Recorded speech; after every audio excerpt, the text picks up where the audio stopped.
And of course, AOC and the squad have been squawking about this topic since the dawn of time. Here they are making their case for debt cancellation earlier this month. Roll it, boys. I have over $17,000 in student loan debt. We have a moral obligation, an economic obligation, a political obligation to cancel student loan debt. I worked full-time, Monday through Friday, and took weekend classes to get my law degree, and still close to $200,000 in debt. That's all I hear, literally, a moral obligation. That is not within the purview of the federal government, my lovelies. I am not responsible to pay your debt. The party panel is back. Jason Meister, Dave Smith, and Kelly Hyman. Jason, I think this is a bit of good news from the Biden administration. Good for them. It sure is, and I couldn't agree more with your memo. If you borrowed money to become a neo-Marxist who has a gender studies and sociology degree, that's on you.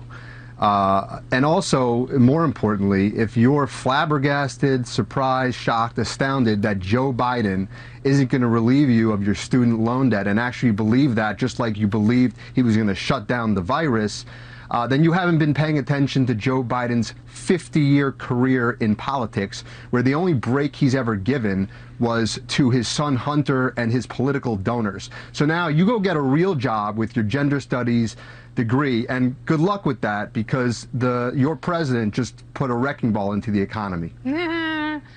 Dave, are we obligated to pay for college as a society?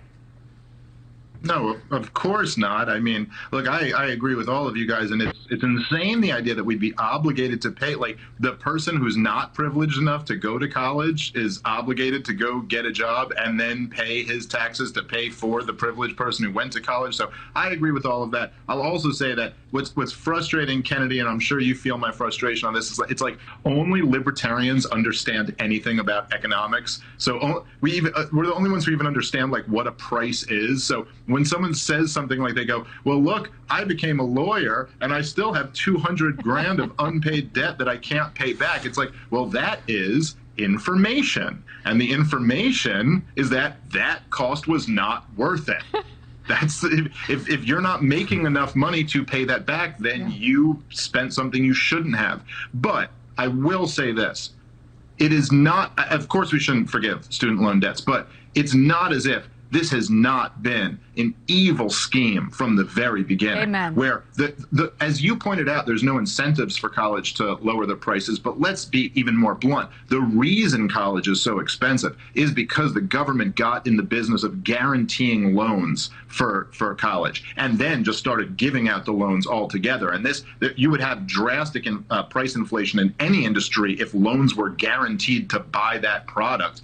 We've created a culture where we encourage every kid, even like C- students, that they have to go spend 4 years after high school drinking beer and pretending to read. This is insane. And yeah, we've trapped a lot of kids in this who now are working at Starbucks, living at home, and have 6 figures of debt. And it is pretty messed up, the situation that the entire system has put them in. Now, it's not on some blue-collar worker to bail them out. No. However, we could acknowledge that this was wrong. This whole system, the idea that we encourage super smart people should go to college and read books for 4 years after high school. The vast majority of the rest of us should go figure out how we can contribute to our fellow man. Kelly, your response?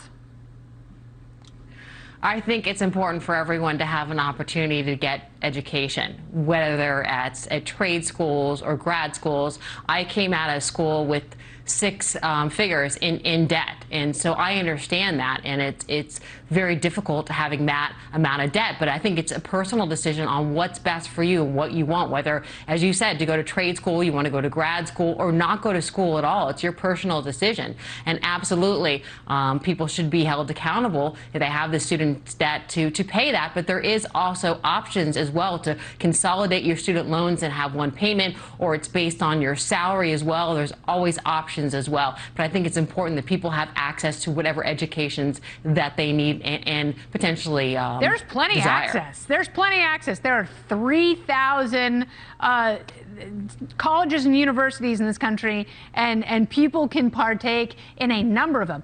People can also read on their own. People can also look at courses on YouTube. People can do all sorts of things in order to get the same information that is being taught in college with no debt at all. Didn't you see Good Will Hunting? How about them apples? All right, breaking tonight, a New York State ethics panel has ordered disgraced ex-governor Andrew Cuomo to surrender the $5.1 million in profit that he made from his book deal at the height of the pandemic.